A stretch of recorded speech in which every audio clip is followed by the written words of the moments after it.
Good morning all of you. ఇక్కడ ఒకసారి ఒక పద్యం ఉంది చూడండమ్మా. ఈ పద్యం ఒక్కసారి తిలకిద్దాం. ఇంతింతై వటుడింతయై మరియయుదానింతయై నభో వీధిపై నంతయై త్రోయద మండలాగ్రమున కల్లంతై ప్రభావరాశిపై నంతయై చంద్రునికంతయై ధ్రువిణిపై నంతయై మహర్యాటిపై నంతై సత్యపదోన్నతండగుచు బ్రహ్మాండమంతా సంవర్ధియై.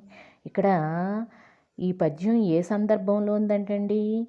సాక్షాత్తు శ్రీ మహావిష్ణువు వామనునిగా బలిచక్రవర్తి దగ్గరికి వచ్చి దానాన్ని అడిగినప్పుడు బలిచక్రవర్తి అంటే రాక్షస వంశానికి చెందినటువంటి బలిచక్రవర్తి తను దానము ఇచ్చినటువంటి సందర్భంలో ఉంది.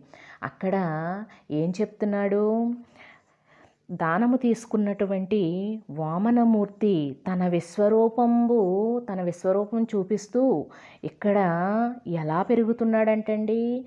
అక్కడ చిన్న బాలకుడుగా ఉన్నటువంటి శ్రీ మహావిష్ణువు ఒక్కసారి ఇక్కడ చూసినట్లయితే మనం ఎలా పెరుగుతున్నాడంట? పై విధంగా అంటే పద్యం చూసినట్లుగా చూసినప్పుడు అందులో ఉన్నటువంటి అర్థాన్ని గురించి ఇక్కడ చెప్తున్నాను. ఒకసారి ఇదేంటో చూద్దాం. ఏమంటున్నాడు? అక్కడ దానాన్ని తీసుకున్నటువంటి వామనమూర్తి కొద్దిగా ఎదుగుతున్నాడంట. ఎలాగెదుగుతున్నాడు? ఇంతివాడు మరీ ఇంతవాడై. ఏమంటున్నాడంట? ఇంతివాడు అంతవాడవుతున్నాడంట. చిన్నపిల్లవాడు కాస్త కొంచెంగా పెద్దెదుగుతూ ఉన్నాడంట. అంతవాడు మరీ ఇంతవాడైనాడంట.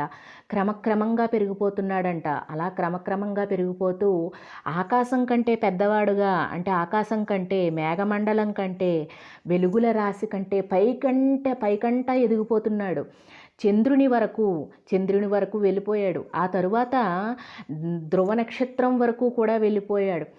తరువాత మహర్లోకం, సత్యలోకం, ఆ పైన సత్యలోకం వరకు, ఆ పైన అలా 14 లోకాలు కూడా నిండిపోయే విధంగా బ్రహ్మాండమంతా నిండిపోతూ తన విశ్వరూపాన్నంతటినీ కూడా వామనమూర్తి చూపిస్తున్నాడంట.